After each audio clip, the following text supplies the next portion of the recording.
My dad was a lieutenant colonel in the Army. A lieutenant colonel? Lieutenant colonel. No, you live in the States again. You were over there for 1 year. You can't say lieutenant at this point. 13 months. How often did the word lieutenant come up in conversation? In conversation, infrequently, but in the media I consume all the time.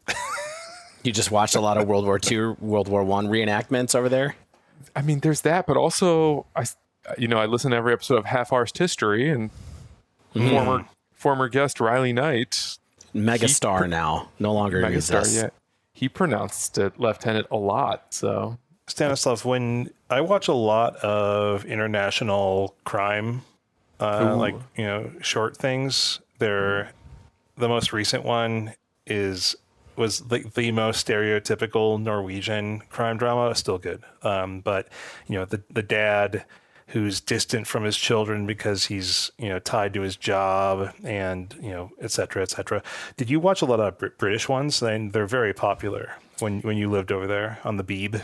So I did not have BBC. I did not have a TV license, so I did not watch BBC for fear of. Hold on, you get to the TMV. You don't know don't know how this works. Stan, educate this fool. BTV.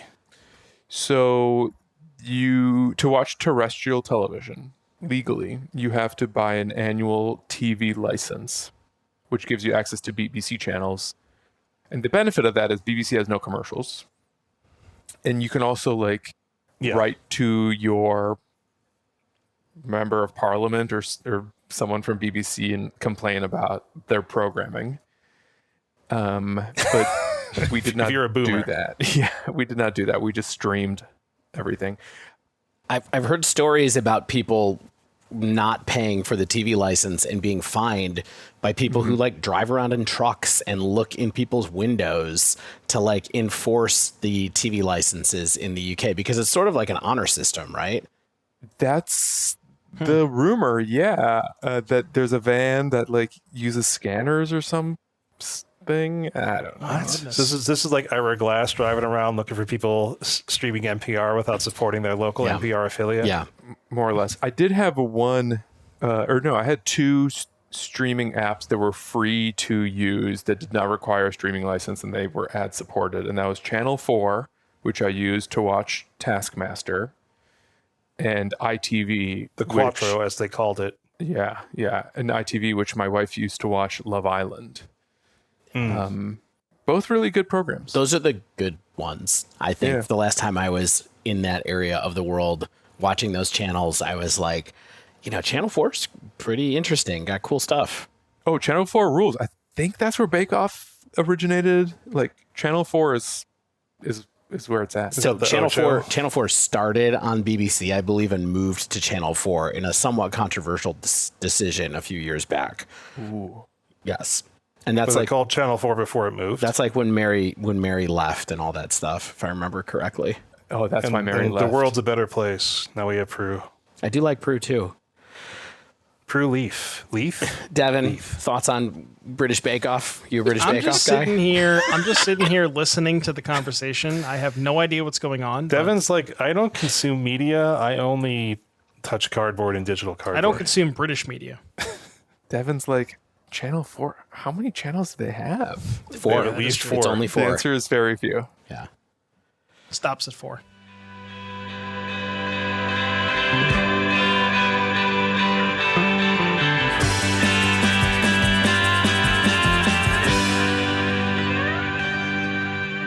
Hello and welcome to episode 276 of The Dive Down, a Magic the Gathering podcast focused on the latest decks, trends, strategies, and spoilers for the casual spike.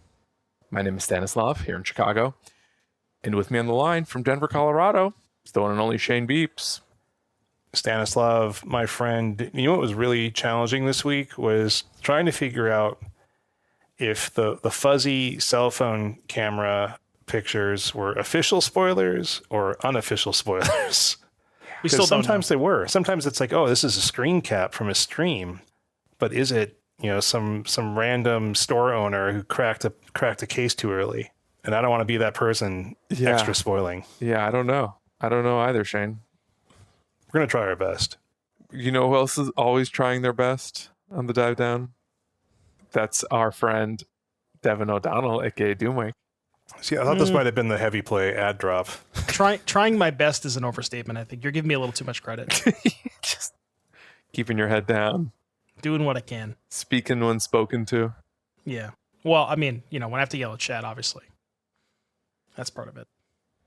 When's the last time you had to actually like go off on chat? Like they took it too far. They said one too many Joel jokes or something. It's been a while. I did call somebody out specifically for saying like repeating the same thing over and over again, but it's been for the most part, I think my chat is well behaved. Good. I wanted some drama, Devin. You disappointed me yet again. I am the individual who will stay the farthest away from drama. I mean, it's for the best. I haven't heard you say that before, but that makes a lot of sense to me. Yeah. Miss me with that, Yeah, you got other stuff going on. You know who loves drama? Yeah. Eats it up like a hungry Tyrannosaurus. Mm-hmm. It's the Godfather, Dave Hungry Harbinger. Dramasaurus. I love it. Guys, this week is the Survivor season finale, so we're just gonna speculate about that, Devin, because I know Devin has thoughts, and it's gonna be Maria, Charlie, Kenzie. Who's gonna win this time? Wait, Dev, you survive? I thought Steve was going to win. Devin does not survive. I'm Devin does not guarantee. survive. I've never asked him, but I feel like Devin would like Ben though. Devin would like Ben. But who doesn't like Ben? Like, a little bit. The jury. All right. Anyway, let's move it along. We got a lot to talk about this week, and we don't want to have a 2-hour episode. No, we don't. Because we have very few notes and a lot of opinions. Stan, what are we doing this week? We're talking about spoilers. MH3. Can we also talk about heavyplay.com? Modern Horizons Tress. The third Modern Horizons. Is it a modern product? Is it a Commander product? Why not both? And guess what it is? It's a Commander product. It's a product that you can place inside of your Heavy Play boxes and sleeves. Heavy Play is a new card gaming accessory brand that'll improve your gameplay and your game day. We love Randy and the team at Heavy Play. Thanks so much for supporting the Dive Down for so long with your play mats, your deck boxes, and card sleeves with enhanced ergonomics, mobility, and protection that will put these $110 copies of Ugin's Labyrinth into and know that they're safe. $110 a copy, my friends. Heavy Play's unique. That's a lot. Yeah. EquipMag system allows you to magnetically attach dice, bundle decks, carry your play mat, and protect your labyrinths. Carry your gear in one hand. You can use code the Dive Down 2024 for 10% off your first order at heavyplay.com. Here's what I'm saying. Tell me. If you're treating yourself to a little MH3 already, if you've got some sealed product on the way, treat yourself to the right gear to hold your MH3 cards. Am I right, friends? This is a good point, Dave. If you're already dropping like $275 on a box, just get a good deck box. You don't want to have those MH3 cards end up in a landfill. Oh, yeah, like the MH2 thing that happened, right? In Texas, yeah. Yeah, that was a weird thing. I went and grabbed all those. I needed all the elementals. If they do go to the landfall, if they're in Heavy Play gear, maybe they'll survive. You don't know. I think it's a good point. I do think, Shane, from those pictures, it looked like it was about 8 cases of cards of MH2 or maybe more. And I think you probably... I got 2 Solitudes. I was going to say you probably need that much to be able to get an entire play set of elementals. Not from this set, though. This set's got a lot of elementals, apparently. But anyway. So what are we going to do? We're going to housekeep first before we get into the show, or what's happening? We did things out of order, so now the rhythm's off. We must housekeep. Okay. I insist. Keep the house. Because we got to shout out the newest patron to join the Dive Down Nation, Joseph. Hi, Joseph. That's it. Joseph has no last name. It's like Madonna. It's like Bjork. Yep. There's another one. Stanislav. Beyonce? Stanislav. Now that you've become the supreme Stanislav of Magic, because the other one has faded away, you don't need a last name anymore. That's right. That was the point all along. Yeah. We also got a new review on Spotify from Brandon B, who wants to know... Oh, I want to be clear, Stanislav. There were no actual reviews on Spotify. Oh. So Brandon B just wanted free information. Okay. from Doomwake. It's like Doomwake is Gruul Vehicles dead. I think Brandon was fearing that it was. I think it is. Okay. Unfortunately, I'm sorry to say, Brandon, but until maybe some action is taken against Amalia, I think we gotta put those vehicles down. No actions to be taken against Amalia, please. Yeah. I mean, look, we had a couple people asking us other stuff on Spotify. I do want to mention one other thing, which is we posted a video this week of us opening a box of Outlaws of Thunder Junction collector boosters and donating the proceeds of said box in a fun and suspenseful way to Doctors Without Borders.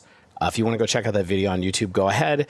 However, someone did comment on that video that everybody looked the way that they thought they would, except for me. I don't know what that means. I think I look exactly like I'm supposed to look. What do you guys think? Do I look like I'm supposed to look? I think you look better than you sound. No comment. You have looked the way I've expected for 37 years, my friend. Yeah, exactly. I can't think of you any other way. Yeah. I'm just as God made me, sir. I can think of Dave a little bit more yassified. Like yassified Dave? Yeah. Sunglasses? Oakleys? Like, am I that way? Am I a pan person? Or like, what do you think? I've seen some filters I've got some Guy Fieri energy. that make you look hot. Yeah. Facetune. Hot couture. Yep. But listen, we got new cards for a very important set. Modern Horizons 3. We've been chomping at the bit for a shakeup in our favorite format. Stanislav, you're so chomping. You're forgetting about talking about the Patreon. Patreon.com/thedivedown. You can be like Joseph. You can come hang out in the Discord. Help keep us going. Please. We got the store, thedivedown.com/store. Shop. We've got the Mana Traders online card rental. Rent. You think this doesn't matter, right? Okay, it does. The divedown_43A. We know you won't remember. It's in the show notes. These codes make no sense. It's clearly just the dive down with 3 numbers and alphanumeric characters, let's call them. And you know what? We haven't done this for a while. Nerd Rage Gaming. You want to order some paper cards? Dive 8 gets you 8% off your order. There you go. That's right. There's the housekeeping. Collect. All right, we've got cards. Stanislav is saying, okay, we finally can talk about many of these cards. Mm-hmm. There's been some leaks. Yeah. I have not looked for them. I am trying to be a good modern podcast host. Same. I'm trying to get these au naturel from the horse's mouth. I want to, it's always nice to see that, the first initial reaction, You can't mimic that. It's pure. It's a pure. I don't want to see some Dutch angled. Dutch angled camera phone shot. And from clearly shown on Stan's Motorola Razr. It's 300 pixels by 240. I want to know what is going on with these people who are doing that, by the way. No, they're so excited. Right. No, I have a theory, okay? Okay. I think they take the pictures on the worst possible phones because they're burner phones, and they don't want their phones to be able to be traced. I mean, that would be a lot of effort. However, yeah, but Wizards would put the effort in, I think, to find that metadata, Devin. So I think you're potentially right. Maybe, maybe that's why. The pictures are posted somewhere. How hard can it be to track Trace down the account, poster? Yeah. I don't know. If anyone can do it, it's the Pinkerton agency of stuff. Yeah, a real crack agency. A bunch of wise guys. So we have some cards to talk about. I'm excited for a number of these. I'm just going to kind of spoil my initial thoughts, and this set looks like fun to me, which is pretty novel when it comes to Magic. Is Magic fun? This set looks. Sounds like you need to talk to somebody about the way you're spending your time. I think they're going for some fun in this one. And I'm hyped for the overall vibe I'm getting so far. So we'll see if this keeps up, because right now I'm happy. I told the friends last week, I was like, look, I want to do something to sort of send off Horizons 2, but we can't have a whole Horizons 2 send-off episode that's not that compelling. So I did the second part of the episode will be some choice thoughts that we had about Modern Horizons 2, basically everything that we said something funny about, because I just want to revisit this with y'all so we can to really give us a platform to talk about why stuff was cool. So we'll see what happens. Okay. I'll allow it. All right, so let's start talking about some new cards. We're chomping at the bit.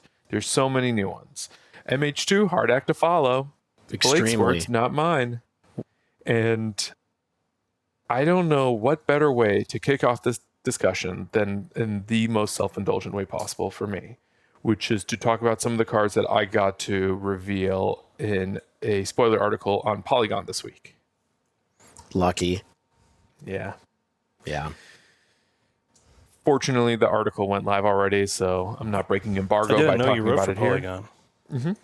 All right, so the first one that I want to talk about that I think is probably the flashiest card of the ones that are in the article is Phlage, Titan of Fire's Fury. Trivia fact about Phlage, this is a known character that has been listed or referred to in one other licensed Magic / Wizards of the Coast product. Do you know when and where that was? Oops, all Phlage's secret lair. No. I mean, there was a card called Phage, was there not? There was. Yeah. Phage? Different card. I don't know if that can't be a play on this, right? No, because that was a black card. Yeah. No. Phlage appeared in the material used for a Theros Dungeons and Dragons campaign. Interesting. Okay. Isn't Okay. it? Yeah. All right. So All right. the Titan of Fire's Fury, 1 red-white for a legendary Elder Giant 6/6. When it enters, sack it unless it escaped. When it enters the battlefield or attacks, it deals 3 damage to any target, and you gain 3 life. And it has the escape cost of red, white, exile 5 other cards from your graveyard. It's the Lightning Helix. It's Lightning Helix. It seems pretty cool to me as somebody who Dope. likes to cast red cards. Yeah. This card is sick. Cool. Here's my take in the article, trying to give this card its fair shake. I think Burn needed something, and making Lightning Helix cost 1 more mana wasn't it. But Burn's play pattern enables the escape cost fairly easily. Getting 5 cards in the yard, not a problem. Between fetch lands, instants, and sorceries, even interaction against your 1-drops. So that escape cost is fine. And often when Burn gets into that late game, when it's trying to draw into that last spell to close the game, it's frequently cycling Horizon lands to do it. Yes. Why not, instead of cashing in on those lands, just tap for 4 mana and do a Lightning Helix on a body that might be hard to kill, possibly. And if nothing else, if you get 1 attack in, you're attacking for essentially 9 damage. Yeah. That's probably enough to close it. Yeah. I mean, you're not Yes. attacking with Titans I'm thinking about Kroxa here when I say with Titans in Modern all that much. You're not attacking with them in Modern all that often in the decks where you even play Kroxa occasionally. I do think, though, that what you described, Stan, is enough for Burn to consider playing a limited number of copies of this as a way to be a mana sink late game, like you said, basically. You keep saying Burn. I keep thinking you're saying like Jeskai Control or like. Well, let's hang on a second here, because I do think that when people look at this, they're gonna think that this card belongs in Burn, and That's madness to me. That's not what I was thinking. No. Yeah, We were not thinking that, dude. I think people are Yeah. gonna try it, and I think this is our concern, dude. Listen, I do think that this card could be like a 2 of in a Burn deck. You're not gonna play 4 of these, but I as someone who has played red aggressive decks and likes to do that kind of stuff a lot, I think it's nice to have the bailout where maybe you cast this on turn 3, And then you're like, oh my God, I'm desperate to top deck a burn spell. Now you don't have to top deck a burn spell. It's already in your graveyard to get that last 3 damage. That's kind of legit, I think. However, you need to flood a little bit to make this worthwhile. And that's why I think you can't run 4 of these in that particular deck. However, you two have other takes, Devin. Yeah, my initial thought when I first saw this card is, what if we just played like kind of this Boros mid-range deck where you just play Solitude, Ragavan, a bunch of removal like Heat, Bolt, Prismatic Ending, and then you pair Solitude with Ephemerate, so you have a bunch of cheap cards to help fill your graveyard for escape. Maybe you can play Bauble too, and then this thing is just like you kill all of their stuff, you trade 1 for 1, and then you just play this thing, and you know what I mean. The game's just over. So I feel like it maybe plays better in that shell than it would in an aggressive deck. And part of the reason why I think that is, so like, I'm not trying to compare this card to Uro. Uro's a completely broken card, but the one thing that they have similar in common is the gain 3 life. Yes. So when you're casting this on the front half, that 3 life buys you that extra turn to get to escape it. Honestly, looking at this card, the thing that occurred to me immediately after the burn comparison occurred to me was, doesn't this just go directly into Omnath anyway? Like, Probably, I don't think you have to change what Omnath is doing. You don't have to change the mana base to make it work. I don't think much anyway. Double red could be a little sketchy. But Yeah, but I think it's with a little bit of contorting. You could just put this card in, and it could function somewhat similar to Uro in a deck like that is missing Fury and, has at different times had Fury and Uro. Very different cards, but I still think that kind of grindy card fits in that deck to me a lot too. Yeah, I think that the Titans have historically, I mean, by the Titans, I mean like Uro and Kroxa, have fit into mid-range strategies more than aggressive strategies. For me, I just see 3 mana, and no matter how I try to square that circle, it's not going to go and burn in my brain. But I think that there's plenty of aggressively slanted mid-range decks, strict mid-range decks, potentially not control-y decks. I don't think this takes over any battlefield in particular. Like, I mean, it is a 6/6, which is great, but... So the point that I think is interesting between what Devin is saying and what Shane is saying is that the reason this is also kind of mid-rangey is that unlike Uro and Kroxa, this actually can interact with the battlefield. Mm-hmm. Right. Yep. That's a good point. So in another way, like, I don't know if it's taking over the battlefield or just kind of like keeping the battlefield clean in the way that Omnath lost with Fury by doing that on a body. And maybe in some capacity, like, this just replaces Fury in decks that used to run it. Yeah. I mean, that's a little bit of my when my gut was kind of like, doesn't this just Omnath? That's definitely what I was thinking too. I do still hold out a little bit of hope that Burn will get a little bit of a lift from this, but I agree with you guys that it's a little weird for it. Yeah. But how many, seriously, cool again, going back to that, how many times have you played against Burn where you're sitting there and you're just top decking against them? And it's like, if I can fade them drawing a Burn spell, I win. If I can't fade it, I lose. And this is one less way for them to fade, to miss drawing a Burn spell, basically. So their Burn spell's worries just in me the a little graveyard. bit. Yeah, exactly. That worries me a little bit against this card as someone who doesn't like to play against Burn all that much. I mean, that's But a good point. This is a flashbackable, lightning helix. So. With crazy upside. Yes. Where it's like, oh, if you escape this in a game where you really are out of gas or you didn't quite close it, you suddenly have a 6/6 that lightning helixes every time it attacks. That's interesting. Yeah, I wonder at that point for the Burn comparison, or if it's just better suited as a sideboard card for like the Rakdos matchup or something like that. Yeah. But yeah, I could certainly see that application. Yeah. One more card from my article. Let's talk about. I actually, for those who've read it, I didn't write about this card in as much detail. I think it's a little less exciting, but it has an interesting piece of text that I think is worth mentioning, and that's Amped Raptor. One in a red Raptor. Ramped Apter. Ramped Ampter. 1 in a red for a 2/1 dinosaur. It has first strike. When it enters the battlefield, you get 2 energy counters. Then, if you cast it from your hand, exile cards from the top of your library until you exile a non-land card. You may cast that card by paying an amount of energy equal to its mana, rather than paying its mana cost. This is a pretty cool card. That's actually cool.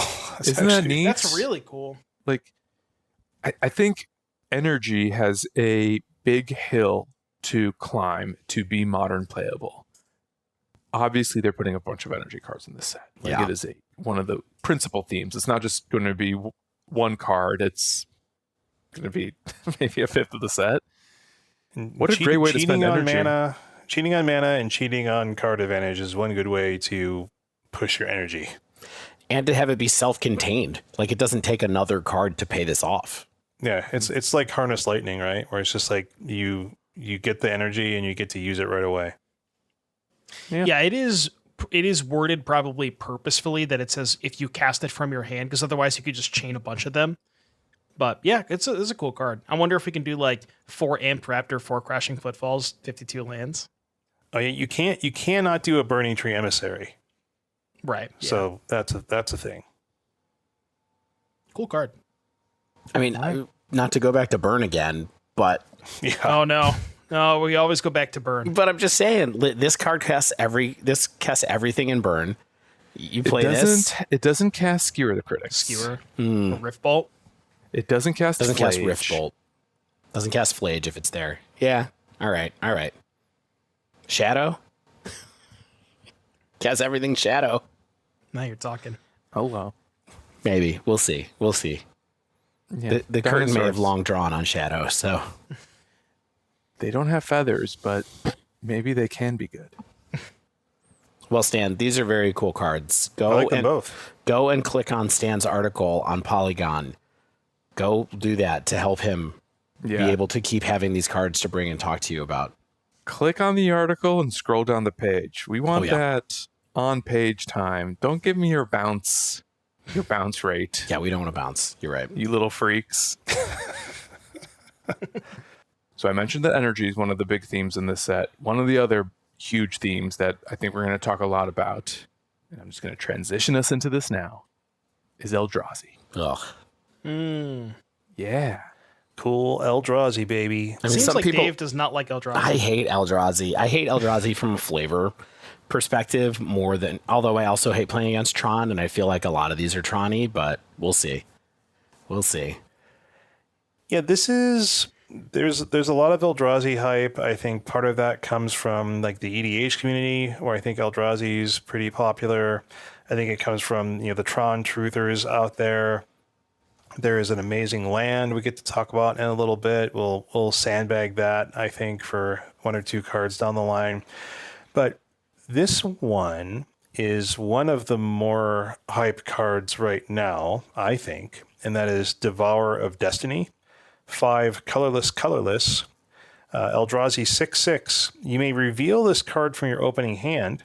If you do, at the beginning of your first upkeep, look at the top 4 cards of your library. You may put one of those back on top of your library, exile the rest. When you cast this spell, exile target permanent that's 1 or more colors. So this is good, right? Like you just you get to do a little deck manipulation. Can set up a Tron draw. It's cost 7. Can't see what's wrong here. Exile something. I think what's important about this card is the fact that it looks for the land. I don't know if we want to, maybe we'll save that for a little bit later, but there's an important land that this helps you look for from the new set. And it is nice that you get to dig a little bit deeper to find that land. Yeah, it's Ugin's Labyrinth. You guys have talked about it previously, but we haven't. All 4 of us haven't talked about Ugin's Labyrinth before. Yeah. It's interesting to me that this is just kind of like Once Upon a Time. Right? Well, like it doesn't put the card in your hand. Right. I mean, it's worse. It's worse than Once Upon a Time because Once Upon a Time also only costs 2. But this is like, okay, we're gonna fix Once Upon a Time, but we're also gonna make it so that if you draw this card later in the game and you cast it, it exiles a target permanent and it's a 6/6. So it's like not a total blank if you draw it later in the game as well. Right. Which is huge on this card. I mean, obviously the first paragraph is the thing that I think makes it the most like worth paying attention to, but the fact that it has a bailout is gigantic. This is one of the first cards that made me worry about. I mean, and you don't even have to necessarily use it to dig for Ugin's Labyrinth, which you can do, because keep in mind, if you dig for Ugin's Labyrinth with this, you get Ugin's Labyrinth in your hand, you can then exile this card when you play Ugin's Labyrinth, so that later on when you want to get this card back for the removal spell, you can get it, but it hasn't been in your hand and it's powered your Ugin's Labyrinth. Complicated scenario, but I do think that will come up. The other thing is just you can look for your Urza's Tower with this. Yeah, I was going to bring that up too. Yeah. And once you find the Trot, it's a good payoff for turn 3. You know, like these decks aren't playing Karn Liberated anymore, but this thing is like a Karn Liberated that comes with a 6/6. Yes. And it fixes your draw early. Like that, the Tron application is probably a lot bigger. Yes. I think this is what it is. I don't know if Ugin's Labyrinth goes in Tron. I guess I haven't really thought about that too extremely much. Maybe, yes. Probably. The answer is probably. Yes. But anyway, yes, this card I think is solidly good. It seems good. Should we talk about another giant, Eldrazi? Yeah, you're the Tron guy. You're going to buy all these cards in Russian or whatever. Unfortunately, they don't make Russian cards. Yeah, the anymore. Russian cards are not made anymore. So now I'm screwed. So you got to pick a new language. I mean, so yeah, the stuff that wasn't in Russian I have in Japanese, but I'm sadly behind on keeping up to date with that deck. But well, it feels like it might be a time to re-up on Tron, except for the fact that it's going to cost you $5,000 to do it after this set. I guess I'm glad I have it now, but we'll see if it actually anything spikes. Ulamog the Defiler, cost 10. Weird. It's Ulamog. It's a legendary Eldrazi 7/7. When you cast this spell, target opponent exiles half their library rounded up. It has Ward of Sacrifice 2 permanents. It ETBs with a number of 1/1 counters on it equal to the greatest mana value among cards in exile. Note that also can count your stuff. There's a few cards that play with the exile zone in the Eldrazi camp. Ulamog has Annihilator X, where X is the number of 1/1 counters on it. So, I mean, cool card, right? Cool card. Cost 10. It should be cool. The question I had, and for you all, is this better or just different than the other new Ulamog? So this is the newest Ulamog. We have new Ulamog that exiles 2 permanents on cast, etc., etc. I was going to ask that question. No, I asked it first, buddy. I'm sorry. Well, me insinuating that I was going to ask the question means I don't have an answer, but I don't know. I mean, like you said, I think it's a little bit different. I guess the thing is you get on the old Ulamog, well, I guess it's the slightly less new Ulamog. Ceaseless at Hunger. This Can we have a name? Ceaseless Hunger, yeah. Ceaseless Hunger. So with that, you get the exile permanents, you get to target the permanents, and you get them up front. This is they only sack permanents if they're targeting it. Yeah. Which, I mean, inevitably they probably have to do it. This not having Indestructible might matter against like Verdict and stuff. And I guess you get a bigger Annihilator, because like what's cool about this is if you pitch a card to Labyrinth, then assuming your big thing, like they don't have anything more expensive than whenever you pitch to Labyrinth, then you can kind of fudge the numbers a little bit on the Annihilator. This is the synergy I'm hoping for, right? Yeah. Because you exile something cool, but you kind of want to get that back out of exile potentially, but maybe not. Like, I mean, you do exile the rest on Devourer of Destiny, so... Yeah, I mean, hang on. So that works, and it's permanent even if you return the card to its hand because it adds counters. It doesn't change based on what's in exile. Right.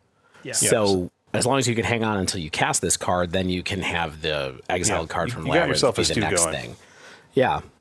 I think it's going to be dicey to say whether it's as good as Ceaseless Hunger or not. I don't know. Like it doesn't protect itself is the issue, right? Yes. Yeah. How much is the Indestructible on Ceaseless Hunger coming up? What is it? Probably not that much. Yeah, like they're mostly killing him with like Path and Solitude, which this is much better against those cards. Yeah, that's true. I mean, also casting an early Ulamog and getting rid of 2 lands is honestly all you need. Casting this and getting rid of half of your opponent's library is not that big of a deal. It's just cards. Except for if you get to hang on for 1 turn, it has Annihilator 8 or Well, I mean, 7 or something. You know, that's what I'm saying though. Is like, you know, But it's Emrakul. You know, Ulamog gets its value. Ulamog the Ceaseless Hunger gets its value off of the front end, and then this has more of its value off of the back end. Yeah. And that really depends on, you know, Ulamog the Ceaseless Hunger is frequently a sideboard card against control strategies, right? You know, attack their mana base, attack their strong permanents. This doesn't actually attack anything when it ETBs. It's just a big thing. You know, they have a terminate, they have a path. You know, this thing's toast.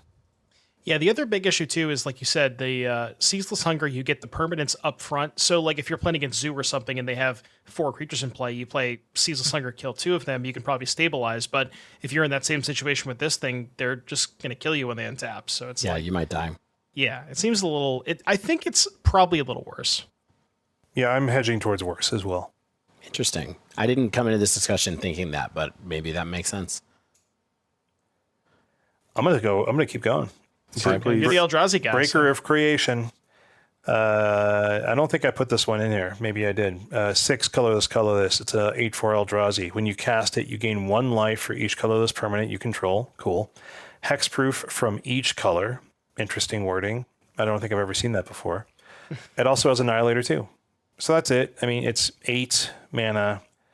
You gain life for colorless permanents. It has hexproof from colored things.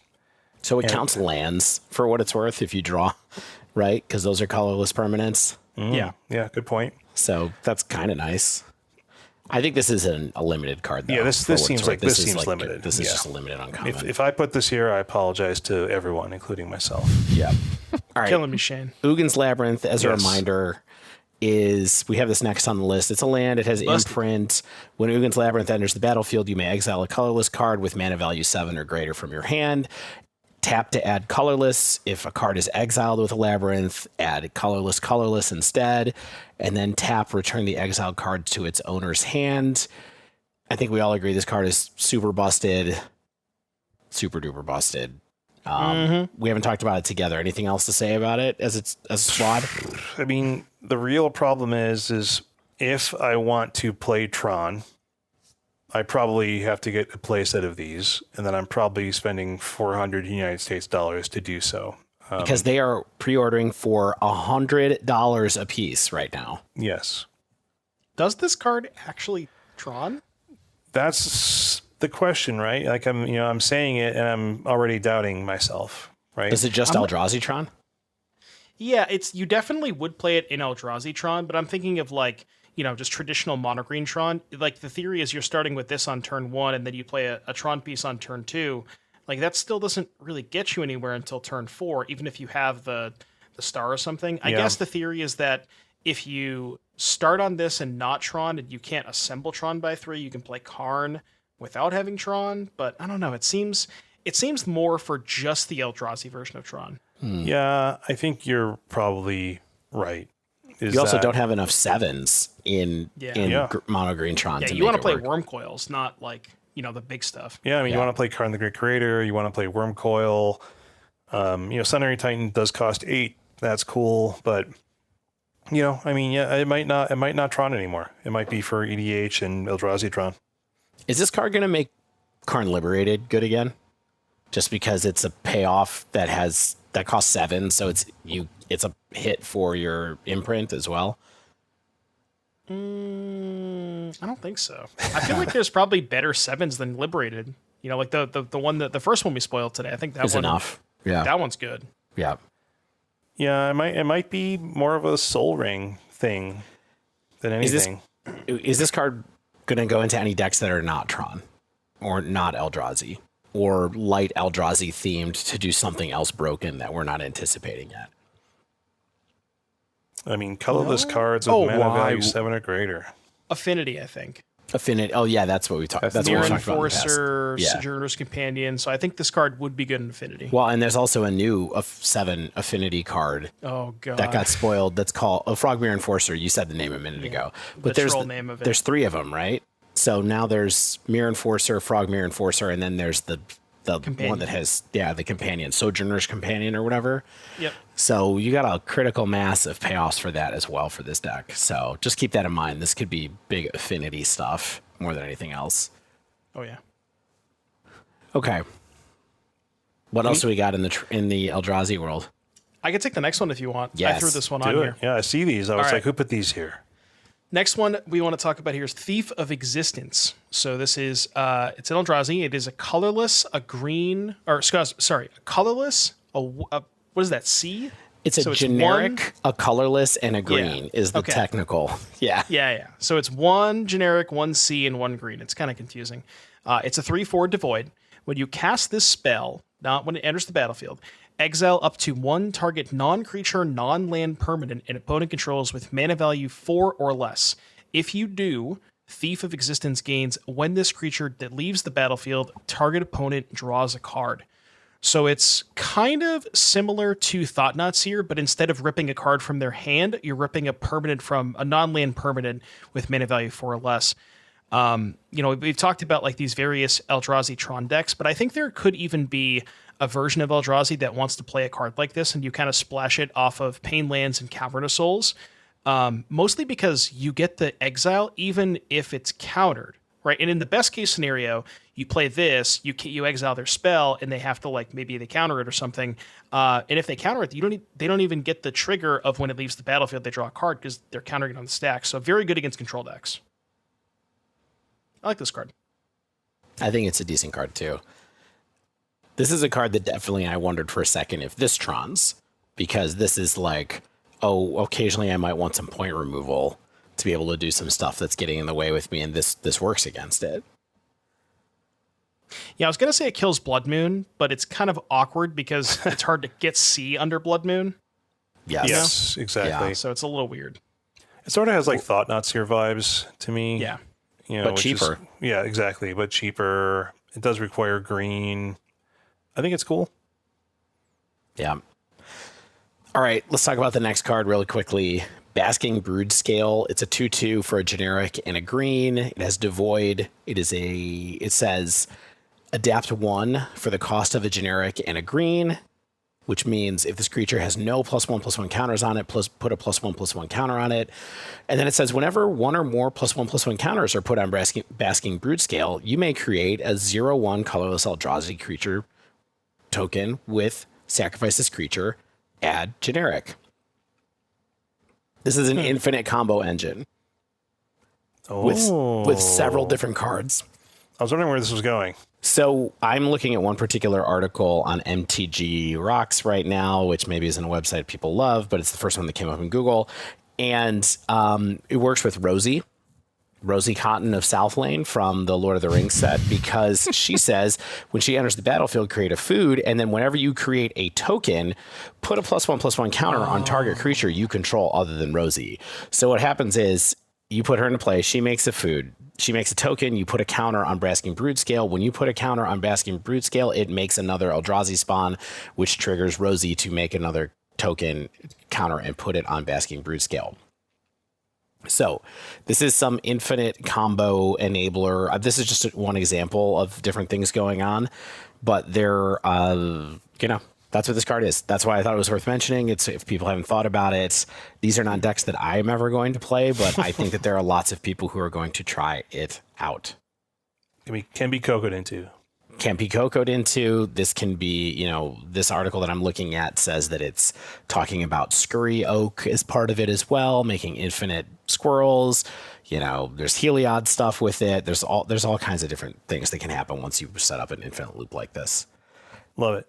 And I just wanted to, hang another light on the fact that I called that Rosie Cotton was going to be a combo piece for no reason back when Lord of the Rings was announced. So that's why Basking Broodscale is here. Not really. I actually think this card is an interesting combo piece for people who like to do these creature combos. All right. Definitely is an interesting line of text. Do we want to talk about these next two Titans, or do we not really care about them? Well, we never talked about Emrakul. Dave, we did not talk about Emrakul. I thought we did during the initial promo that we did, but that's okay. Yeah. It's fine. Okay. Yeah. It's. I put Kozilek on here. I could just talk about it really, really quickly. We'll come back to so Emrakul in the full set review. Let's talk about Kozilek for now. Okay. Kozilek is 9/9 for 9. When you cast this spell, up to 2 target players each manifest 2 cards from their hands. For each card manifested this way, you draw a card, and it says other colorless creatures you control get +3/+2. So for 9 mana, let's say they have 2 or more cards in hand, you would target them and you. So you get 9 mana for a 9/9 and 2 5/4s because your manifests get pumped. They discard 2 cards from their hand, and you largely don't care about their 2/2s because you made 2 5/4s and a 9/9. So I don't know. It seems like a lot of stuff, and you're up 2 cards off of it too, right? So you're +2 cards, they're down 2, and you're up 2 5/4s to their 2/2s. So it seems like a lot, and I don't know if this is better than the other available options at that sort of mana cost, like Ulamog the Ceaseless Hunger and all that stuff. But I think it's got potential. This is a hell of a Grave Titan. That's what this is, right? Oh yeah. Okay. I didn't read this right at the first time. I was like, where are we going with why it has colorless creature pump and all this stuff? So it's you target yourself and them. Yes. I see.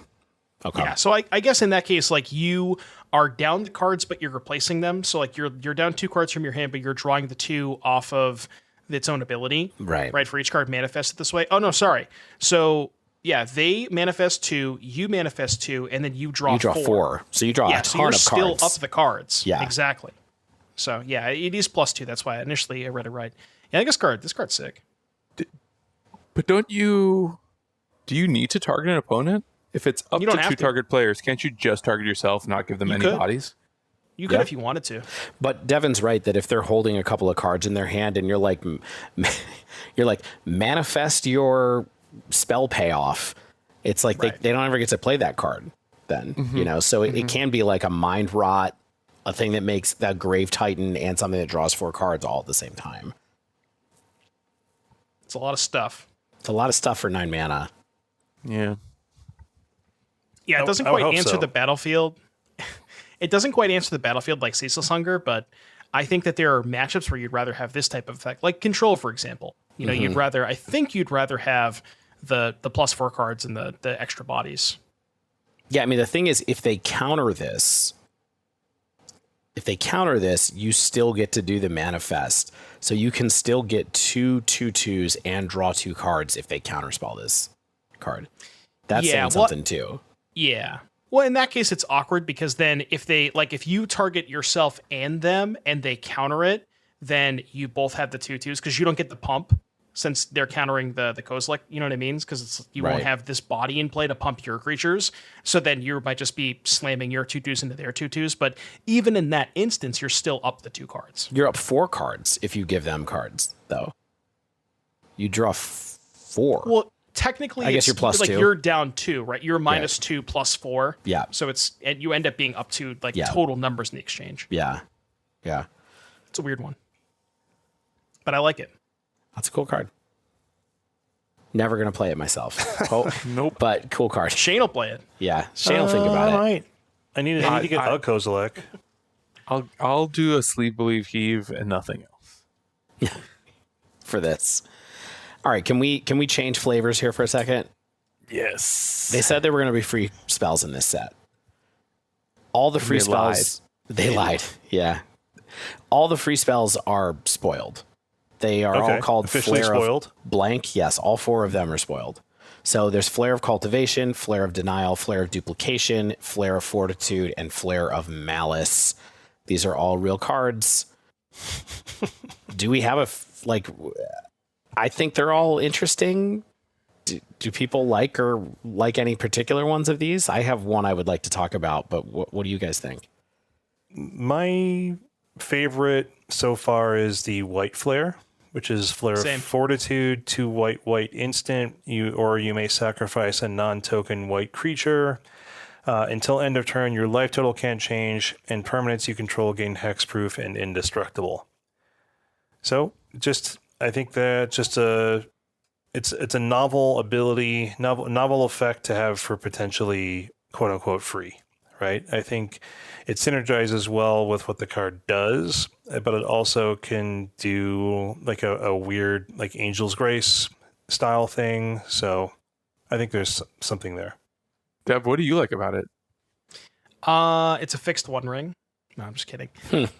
I don't know. I just like just the fact that it's. I'm trying to think of. I don't know exactly what deck it would go into, but this sort of effect of just this like Teferi's Response thing, where it's just everything like you can't touch me for a turn. So I think there maybe could be matchups like I don't know, like Primeval Titan or Valakut or something along those lines. Maybe you board it in against Control if they have Supreme Verdict, but they don't. I don't know if they usually play that card anymore.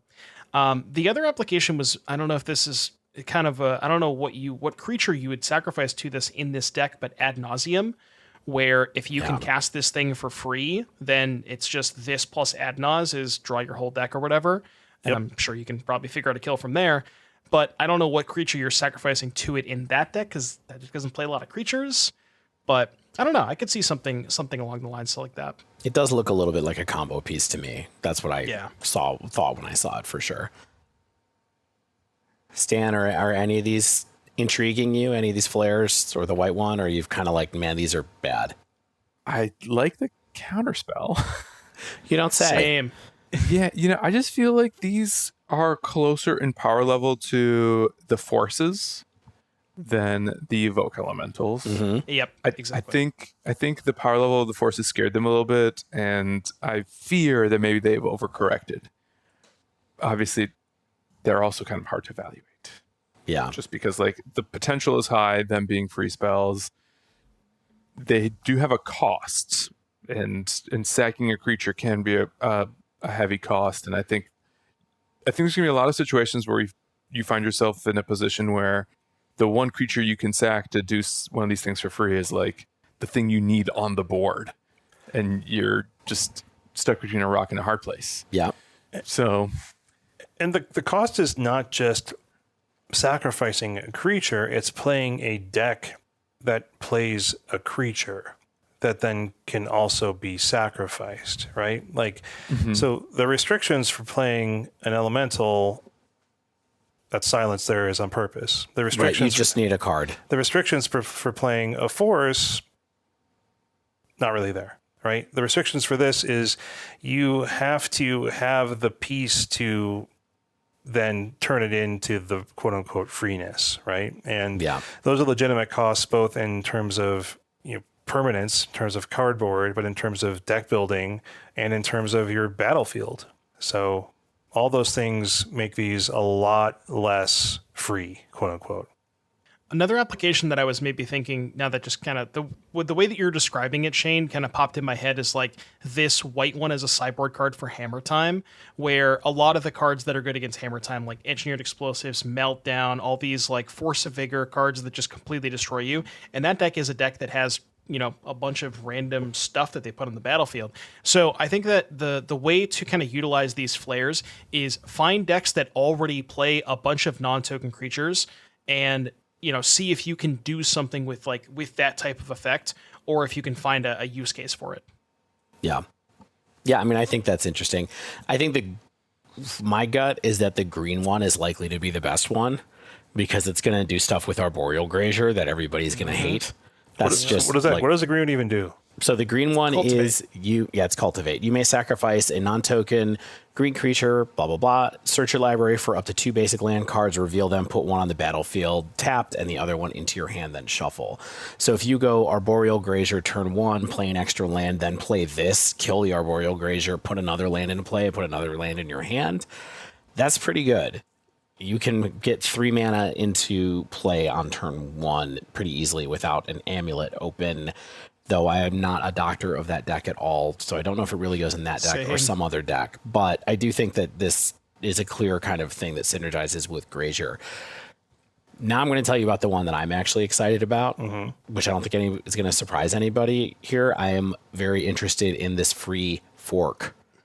Yeah. Flare of Duplication. I think that one's kind of interesting as well.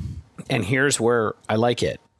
I want to use it with Slick Shot Show Off to add an additional free lightning bolt to my deck and sacrifice something like a 1/1 Dragon's Rage channeler to try to kill people even faster than I was going to before.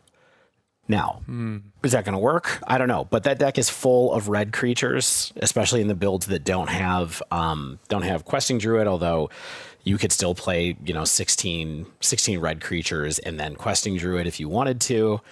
But I don't know. It seems like it's just a way to cheat on mana and just go even faster in a deck like that really values the spell trigger as well.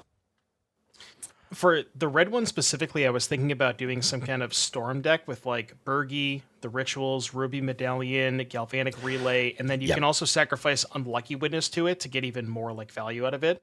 So something like that could be good. Okay, Devin, I'm so glad you brought up Storm and specifically Ruby Medallion, because that's actually one of the next things that I wanted to talk about, because when I was a young man and Tempest came out, one of my favorite cycles in that set was the Medallion cycle, which people are probably familiar with from EDH, but they are cards that cost 2 generic, and they're named after the Moxes, so it's Pearl Medallion, Jet Medallion, Ruby Medallion, blah, blah, blah, blah.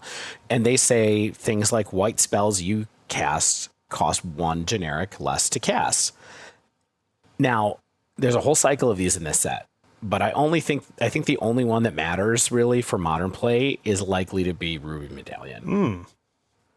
Because Storm, which is a deck that we've all kind of forgotten about, but this is a card that it replaces some necessary pieces of that deck that are very susceptible to removal, and this card isn't susceptible to removal because it's an artifact and it costs 2 generic, and it's not a 2/2 that's going to get bolted or a 1/3 that's going to get bolted or whatever, to be able to potentially enable a mono red Storm deck, or at the very least a kind of Izzet Storm deck like we've imagined in the past.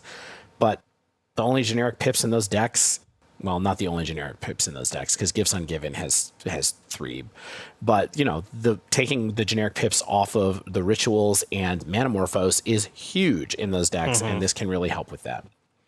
So I love the idea of having Fork in there, of having Ruby Medallion in there, and maybe kind of seeing where it goes from there. Maybe you keep Electromancer just so you can Fork, but...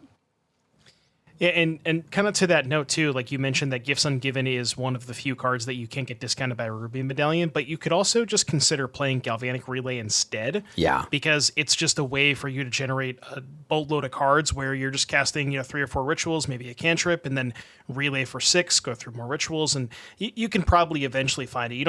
I don't think you need the gifts as much, because there's also, I don't know if we're going to talk about this one, but the new Wheel of Fortune as well, where maybe there's like an energy theme where you can kind of pair that in.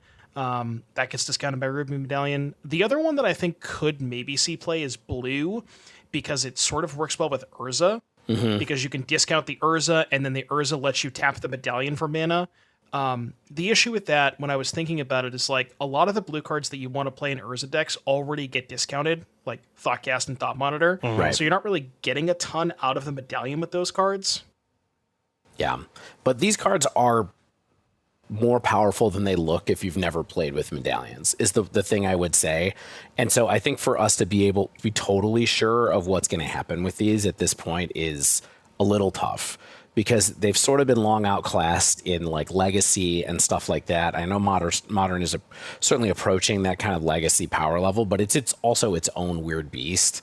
And having these generic cost reducers for every single color available in Modern that have all these synergies with artifacts and all those other kind of things, I think is an interesting thing. And there's a lot of possibilities with this cycle. Hard to evaluate because they're not flashy. Nope. It's just it's ramp in a sense. Yeah. It's cost reduction ramp. I guess we can debate that, but that's hard why to dream. You know what I mean? Yeah. But that's why it makes sense in Storm right away, right? Because it slots in for a card that already exists in an archetype we're already familiar with. But beyond that, I'm not sure. But I think a lot of people will be trying to do stuff with these. All right. Anybody have anything else they want to talk about? Well, we do have the Flipwalkers. And there's a lot of text on them. Oh my goodness. So much. I don't know if they're good. Much text. like none of them seem good, right? I don't know. Stan? I thought the RAL was actually interesting for Storm. Yes. I do too. So let's read the Ral real quick. It's a generic and a red. It's a 1/3 legendary creature, human wizard, Ral, Monsoon Mage. Instant and sorcery spells you cast cost 1 less to cast. Whenever you cast an instant or sorcery, flip it. This is all conditions of like how you flip Ral into the backside, which is basically if you win the flip, you get to flip. You get to flip him into a planeswalker. Yeah. And then it says it comes into play with additional loyalty for each instant and sorcery you cast this turn. It starts with 2, and then on the backside you have to +1 it to do the cost reduction mechanic, the Goblin Electromancer. I don't think you're ever doing that +1 though. No. Once you flip him, I think the turn you flip him, you're winning the game. Because what's interesting to me about the way that front side is templated is that when that coin flip ability is on the stack, you cast more instants and sorceries, so that your storm count goes up. Maybe it's with rituals, maybe it's with cantrips, whatever. And then you let, eventually the coin flips start to resolve. You flip him, and he comes in with enough loyalty counters to do the -8 on the spot. Mm-hmm. That makes sense. I think that could be the move. Yeah. The flip is just worth noting. The flip is a May. So the way it's worded is you cast an instant or sorcery spell. You flip the coin. If you lose the flip, it deals 1 damage. But if you win the flip, you may exile Ral. So you can just choose, even if you win, you could choose not to exile it and then just keep casting spells until you eventually flip it. I think it's nice to be able to control the flip when you want to flip. Yes. Because you want this thing, when it flips, you want it to have, 10 loyalty or whatever. So you can immediately minus and then just keep going from there. What's really cool about this is it's Baral that doesn't require blue mana. So back to the point of the Ruby Medallion stuff, you can just build a mono red storm deck with, 8 cost reducers without having to dip into blue, which I think is really, really sick. Yeah, I mean, you miss out on all the cantrips if you do that. But, but maybe you don't need them. Crash maybe through, not. dog.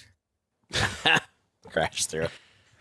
And I also wonder, I mean, you're probably playing Ral and Storm still, or some kind of other Ral-esque effect be in addition to this, because I think the rule of 8's important. I think that's why Gift Storm was a thing. Yeah.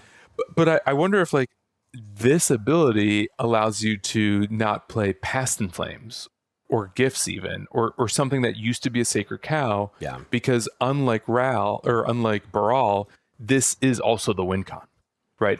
It's an engine that can also be a win condition, and I think puts a little less pressure on you being like actually soft to graveyard hate or the like. So yeah. I mean, it was interesting to me to see how many cards in here felt like they were enablers for Storm. And I know we only talked about 3 things that seem possible at this point, but it would be interesting to see Storm have a little resurgence, is all I have to say. Yeah, interesting is a word. Well, MH2 did a thing that I thought was impressive, which is it changed the modern format into kind of an unrecognizable environment prior to that set. Maybe their intended goal for MH3 was to bring back a lot of decks that have fallen out of favor. Storm, Burn, Etron, others that we don't know yet. Merfolk. Possibly Merfolk. Merfolk. We'll get to that in a second. That could be an interesting development if that was their goal and it pans out. Yeah. We don't know yet. We barely know what's in the set, but still. Yeah. As far as flipwalkers go, I just want to talk about Tamiyo real quick. I just want to touch on, so there's a cool curve that somebody in my chat pointed out today. So I'll read Tamiyo. The front side is an 0/3 flyer for a blue. When it attacks, you investigate, and when you draw your 3rd card in a turn, you flip it. The backside has some abilities. You can give creatures -1/-0. You can return an instant or a sorcery card from your graveyard to your hand, and then the ultimate is draw cards equal to half the number of cards in your library. You get an emblem if you have no maximum hand size. The important part about this is, I don't know if, it does seem kind of hard to keep ramping it up, but you can actually transform this on turn 2 with Bauble, where you go play this on turn 1, you play with Mishra's Bauble in your opening hand, you crack the Bauble on their turn, untap, you draw your card off the Bauble, that's 1, draw for a turn is 2, and then attack, investigate, that's the 3rd card. So you can actually transform this on turn 2 in Modern. Is that good enough? I don't know, but just wanted to bring that up and let people maybe cook with it. But I don't know, it's a cool card. It definitely stuck out to me that it makes it clue token every time it attacks, which is pretty interesting for an O3 flyer. I was like, can I pump Tamiyo somehow? I don't know if that's what we're doing, but it could be a lot of clues. It's interesting that the +2 is like the Jace ability. Remember, like the Jace? Yes. The like the Return to Ravnica one or whatever. Like it's an ability that's been okay in the past. So we'll see. But definitely 1 mana stood out to me. Why don't we save the other 2 Flipwalkers for another time, unless anybody really loves any of these other ones? I think the design of Sorin is extremely cool. I don't think it's a particularly good card. I just think it's a genius design overall. Yeah. Which we can talk more about later. Okay. Agreed. Let's talk about random cards that aren't part of weird cycles. Please. There's a lot of cool Maybe ones. you want to talk about the merfolk in the room? That's Or the one I elephant would. in the room? I mean, we haven't talked about this at all, right? Because No, we this was haven't. leaked. Has it been spoiled? Yes. It's on Goldfish with a wizard's source. Yes. Okay, so I thought it It's was in a a leak video. at first, Yeah. but when somebody in my chat pointed out today that the video that they posted, their Twitch video thing or whatever that they did before the stream, it had a picture of this with the text box on the video. So this was on their official stream, Yeah. even though they didn't announce it. It's on the Marshall video, basically. Yes. Okay. So we can talk about it. Great. Yep. Harbinger of the Seas. I'm sorry. Harbinger of the Seas. Can we build a deck of all Dave cards? Oh, for sure. Either it's like Elvish Warmaster that just looks like Dave, or it's Harbingers and Harbingers. So many Harbingers. There's a lot. So Harbinger of the Seas, generic blue for a 2/2 merfolk wizard that says non-basic lands or islands. Whoa. Wizard's Retort. Finally playable. Whoa. Okay, so this card. This is Devin, a card. I feel like you got a lot of vibes for this. Tell us what you think about this card. I think it's cracked. Okay. So it's weird. It's weird because the Merfolk deck weirdly kind of does have a lot of non-basics. Caverns, Mutavaults. I guess that's really it from there. I don't know. Just like giving Merfolk the ability to have this card, or just blue in general to have this card. Like it, pairs very well with the Winter Orb, the name that I can't remember, but that thing, the new Winter Orb or whatever, Right. because it's makes everything non-basics. Winter Moon, I believe it's called. Yeah, Winter Moon. It kind of like, helps along with that. I guess not really a combo, but your Merfolk deck might want to play a little bit of both and play more basics. I don't know. I don't really have a lot to say other than it seems like this type of effect seems very powerful, That's all I got. Yeah. I mean, Magus of the Moon and not red is very interesting. Are we boiling? Does this boil? I love it. Does this spoil? Is Boyle symmetrical? Yes. Oh yeah. Which is Light it up, hilarious. Yeah. Let's just play Armageddon. Let's restart the game. I mean, that's the tricky bit, right? Like, I feel like you can't play this with Boyle because you really are blowing up everyone's lands. Have you never played with Armageddon, my friend? I don't think so. You only playing good EDH pods, not evil EDH pods. Buddy, Yeah. let me tell you, the exact time you want to Armageddon is when you're blowing up your lands and their lands. Because it's sort of like the doubling cube in backgammon, where it's like as soon as you have an advantage, you go Armageddon. I'm just going to take away everybody's resources so I can maintain my advantage through the rest of the game. Does this Rhino? No. No. I mean, if we could play Teamer and we had Outburst still, maybe it would Rhino, but they took our Outburst from our cold dead hands. Why does it only work in Teamer? Because the mana's kind of awkward. Like you have a lot of non-basics in 4-color, right? I mean, I guess you have ley lines, so maybe you could do it. I don't know. I mean, they play Blood Moon, Sea Moon. The Teamer decks played Blood Moon, right? I guess some of the 4-color ones did. Anyone can play Blood Moon. That is true. Mana is just a suggestion. Mana is non-existent. I do think it's a little telling that we're all like, this card is awesome. And then we're like, where are we going to play this card though? Like, I think obviously Merfolk is going to try it. They're going to try it. We'll see if it sticks, but it's interesting to have another one of these effects available in Modern because they are not easy to come by. So you can play 8 Moon now if you want to. You want to play 4 of these and 4 Blood Moons and see what happens? Go for it. I almost wonder if there's like some kind of blue-white control deck. You guys remember when blue-white control in Legacy, it played like back to basics and stuff, where you play a lot more basics and you can combine this with Winter Moon to kind of sort of try to lock the big mana decks out, or people who are greedier with their mana bases. Maybe there could be something there, just like blue-white control, bunch of basics. Yeah. Oh yeah, that's I can see feasible. it. Yeah. All right, who's got another card they want to talk about? Let's talk about a few more one-offs before we get out of here, or talk about MH2, Shane. Yeah. I mean, Orim's Chant.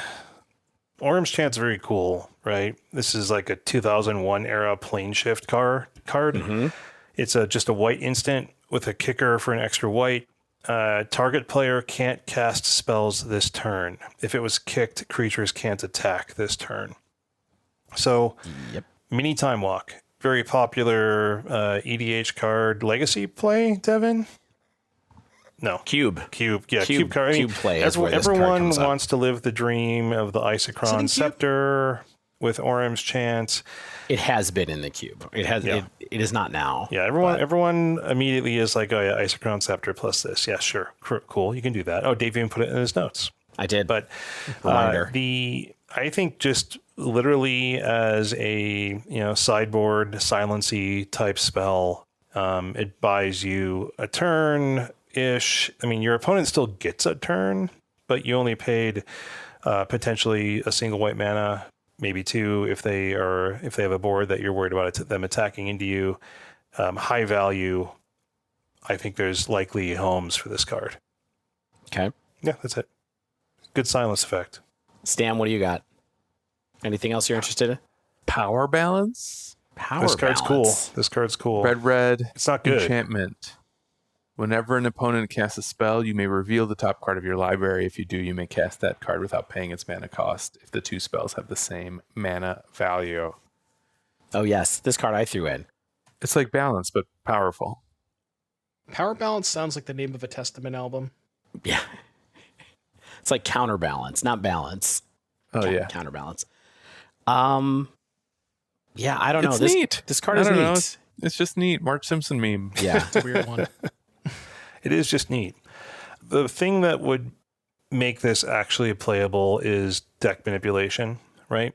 Right. So Little card called Sensei's Divining Top. yes. Don't even mention those 3 words. Yeah, I know. I've lost way too much of my life to that card. Have you? And I can't get back. You're gonna draw a card. You're gonna put it back. Okay. Are you gonna replay it? Okay.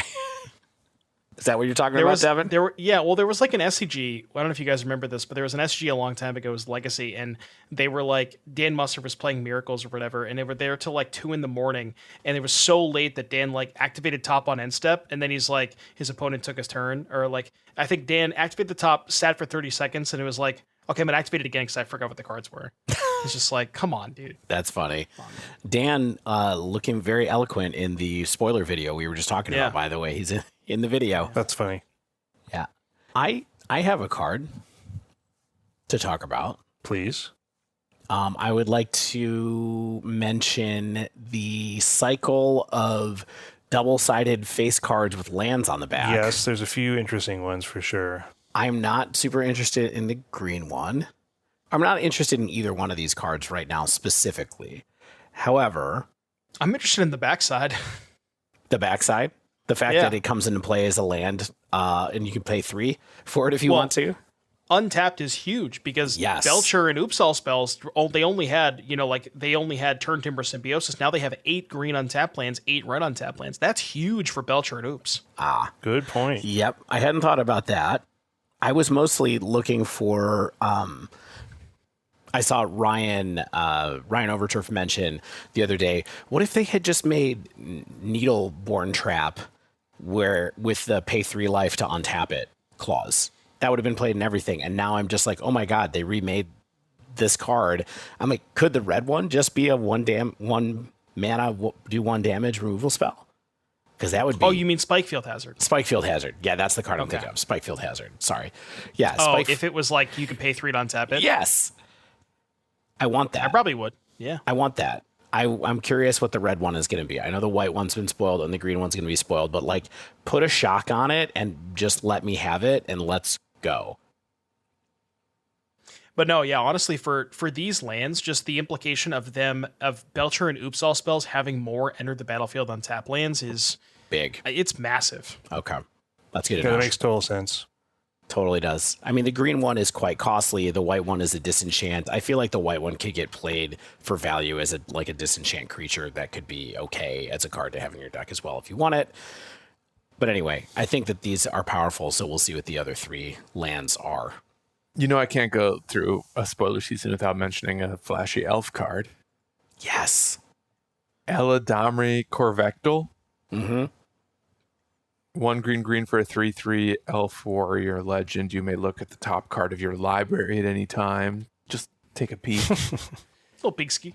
You may cast creature spells from the top of your library, and it has green tap 2 untapped creatures you control, reveal a card from your hand or the top of your library. If you reveal a creature card, put it on the battlefield, activate only during your turn. Turn for Craterhoof? Yeah, right? The thing that I think is interesting about this is that, like, it doesn't have to be in an elf deck. This might just be a good creature to put into a deck with, like, a big payoff and cheat in whatever you want. Cheat in, I don't know, name any card. Archon of Cruelty. Cheat in Archon of Cruelty. Atraxa. Cheat in Emrakul. Oh, Shane, Atraxa, give me a card Orim to cheat Chant. in. I don't think that's what this does.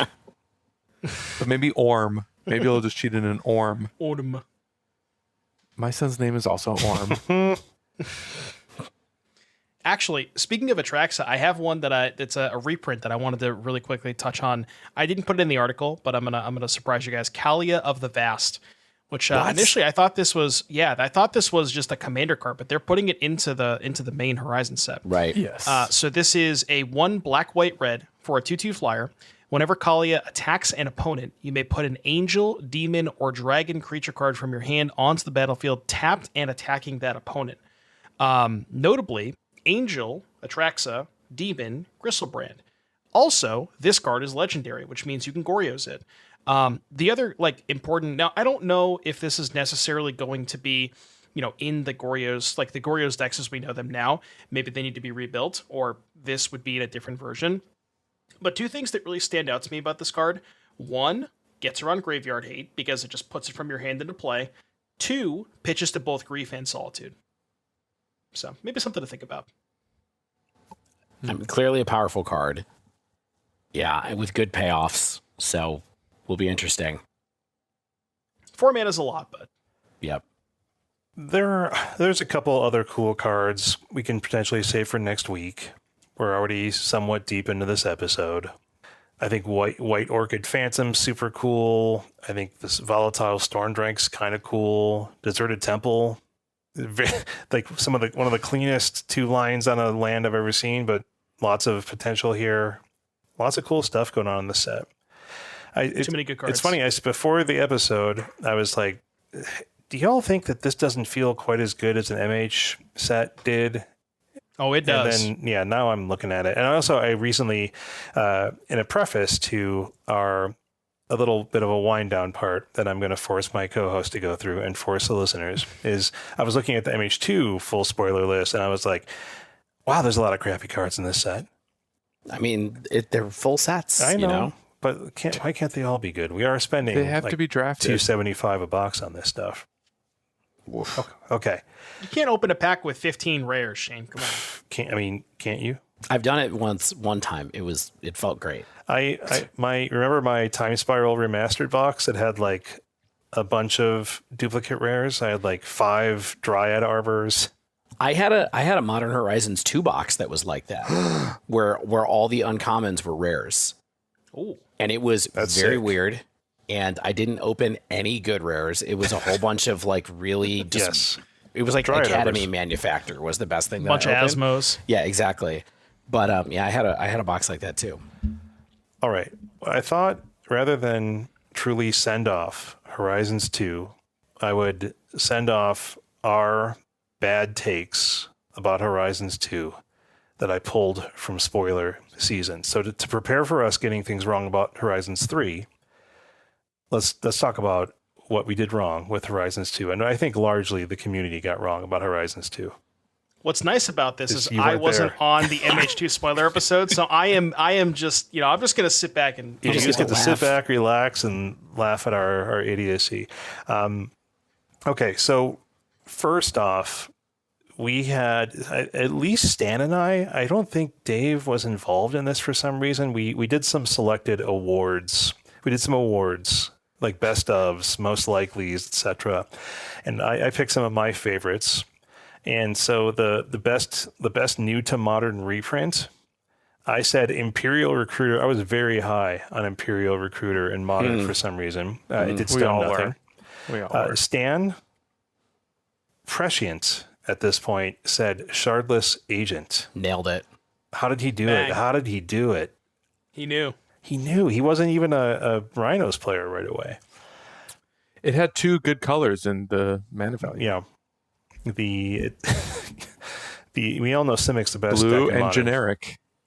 Okay. Best creatures.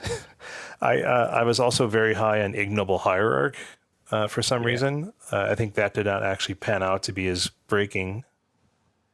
I too was high on Yes, you were. Ignoble. I think I paid like $30 for Yeah. You had to. like you had to week get in early. 1. Oh boy. I was like, this is bringing Ponza back. You know what? It's not a bad card. No. it no. just doesn't have a home. Yeah, it doesn't have a home. It's a good card. I think yeah, it's a good card. It's just who needs it? Blame Orcish Bowmasters. Is it not in Yawgmoth anymore? No, they cut it because Oh my I think gosh. specifically because of Bowmasters? Bowmasters. Wow, man, that's brutal. Stan, you had so many creatures that you had to give all Wooburg and multicolor. Esper Sentinel, Subtlety, Grief, Imperial Recruiter, over Fury, I will note, Ignoble Hierarch, and Shardless Agent. What is this? It was This is your favorite best creatures. Best creatures. In each color. A couple good hits there. You got very close. Yeah, for sure. I will note one other thing we forget is that Delighted Halfling exists, and that's part of why Ignoble Hierarch is no longer riding Yeah. in some of these, Yeah. in addition to Bowmasters. Yeah. Most likely to get banned. I was very afraid of Dothy. Did not end up being remotely bannable, I don't think. Stan, you picked. I don't think this was a hardcore pick, but you're like Magus of the Bridge. It says Bridge from below. I don't like it. Also, Echoing. There's still time. Echoing I had to Return? look up Echoing I don't even know Return what Echoing because I Return had is. no clue what that card did. What is it? I'll read it for the lovely listeners. It is a black for a sorcery. Return target creature card and all other cards with the same name as that card from your graveyard to your hand. Stan was afraid of it. He didn't like it. Still happen. Underrated cards. I said Chatterfang, Riptide Laboratory, Bone Shards, Prismatic Ending, and Flame Blitz, which is a card I literally do not know what it does. I do. That's the one that does 3 damage to every, or whatever, a bunch of damage to planeswalkers at the end of every turn. Yeah, it's the one mana enchantment. I think it has cycling too. Sure did a lot. It did a lot Yeah. for the format. I'm actually kind of surprised that this card. Well, I guess the reason. Yeah, I mean, there's lots of reasons. There's not that many planeswalkers in Modern. I guess is mostly why this card doesn't do that much.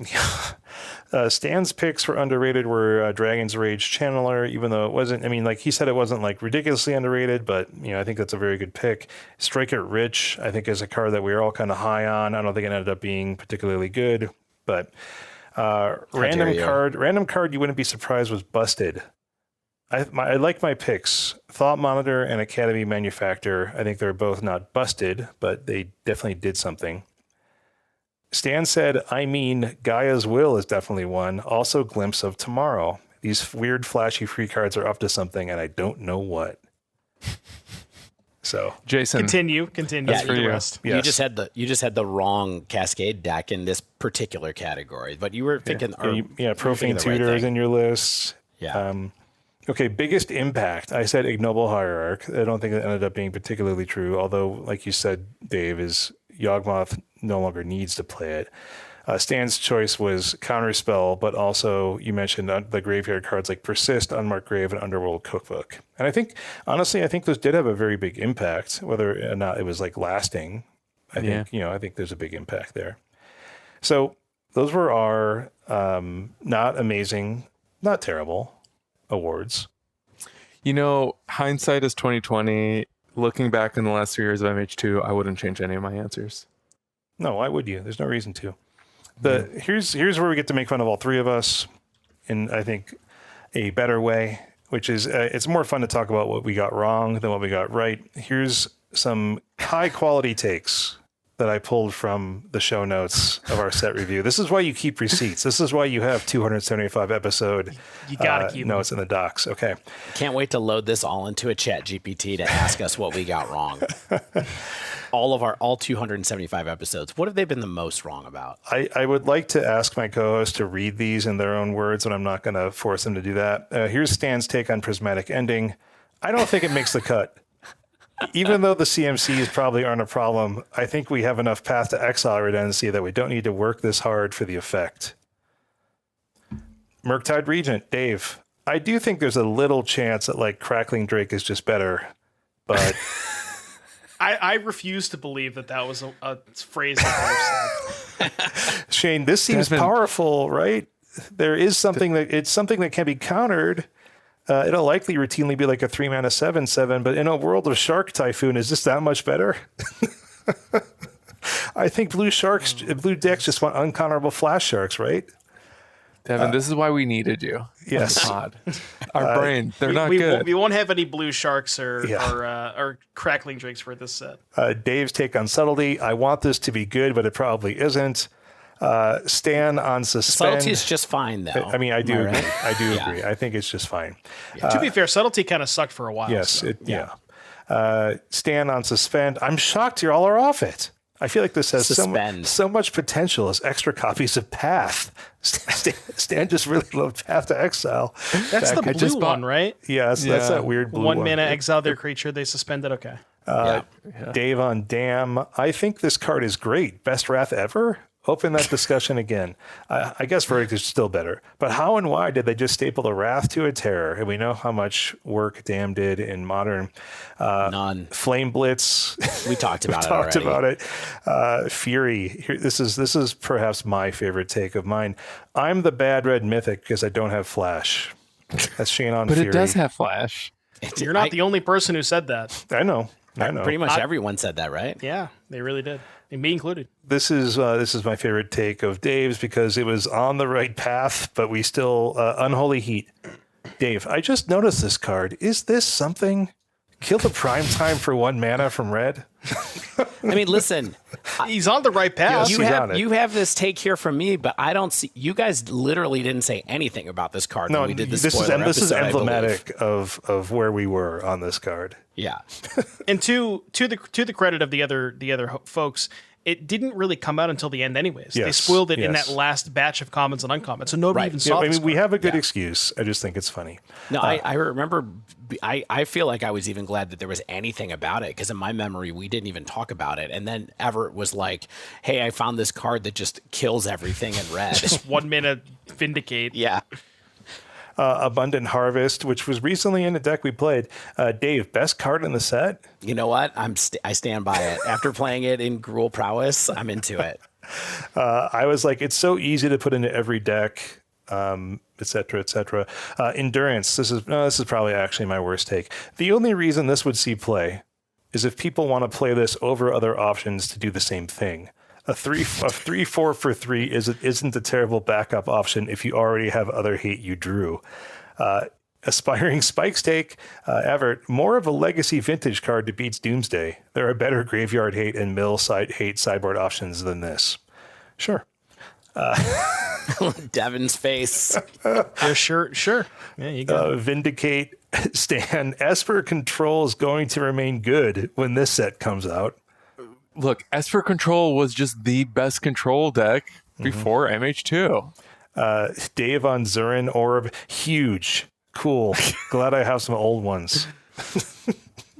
And man, I have a lot of really good takes here. By good, I mean bad. And then we can wind this little trip down memory lane with this one. Urza's Saga. Shane, I'm concerned about the self-contained power level of this card, but hopefully it's not a big thing. Mm-hmm. Narrator. It was. And then it wasn't again, but it still is. Well, the good news is, in 3 years, we're going to have Devin's embarrassing takes to laugh about. Not but a single also, one. But all also, good. I don't miss. I won't have any in 3 years because I just didn't write any notes this time around. You won't know what I got right or wrong. Oh, well, we got to do our spreadsheet. That's the fun part. We got to do a spreadsheet. You got to do the sheet. You should have like a survivor about like MH3, you know what I mean? Like preview cards, and as they like see play in the format, you know? Yes.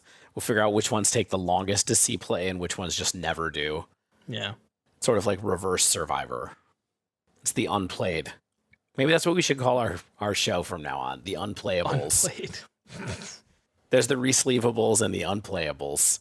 That's our Dive Down After Dark concept. Okay. I think that wraps up one podcast for now. If you haven't yet, make sure you subscribe to our podcast. Get the latest episodes as soon as they come out. And if you use Apple or Spotify, please leave us a rating and review. If you'd like to submit a question to our podcast, you can reach out or tweet us at The Dive Down or email thedivedown@gmail.com. If you'd like to support our show, you can join our Patreon at patreon.com/thedivedown. You can also support Doomwake at twitch.tv/Doomwake. Check out our store at thedivedown.com/store. And, we'll spend your money on us for once. And if you already do, thank you so much for your support. Head over to heavyplay.com to get some incredible decks and dice boxes and playmats featuring the Equip Mag system. Use code THEDiveDown2024 to get 10% off your first order. Also, shout out to Mana Traders for sponsoring the Dive Down. Sign up for Mana Traders using promo code THEDiveDown_43A, all one word, for 10% off your first 2 months of renting Magic Online cards. And save money on paper cards over at NRG with code DIVE8 for 8% off your order from Nerd Rage. As always, special thanks to the bands Nowhere and Spaceblood for letting us use their music. And until next week, get out there and buy 100 copies of Echoing Return!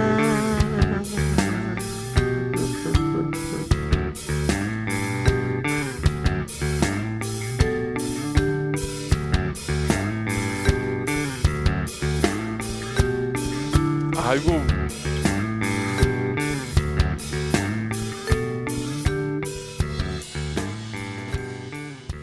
I didn't know you were going to run with that. I put that in there. I thought I was just trolling you.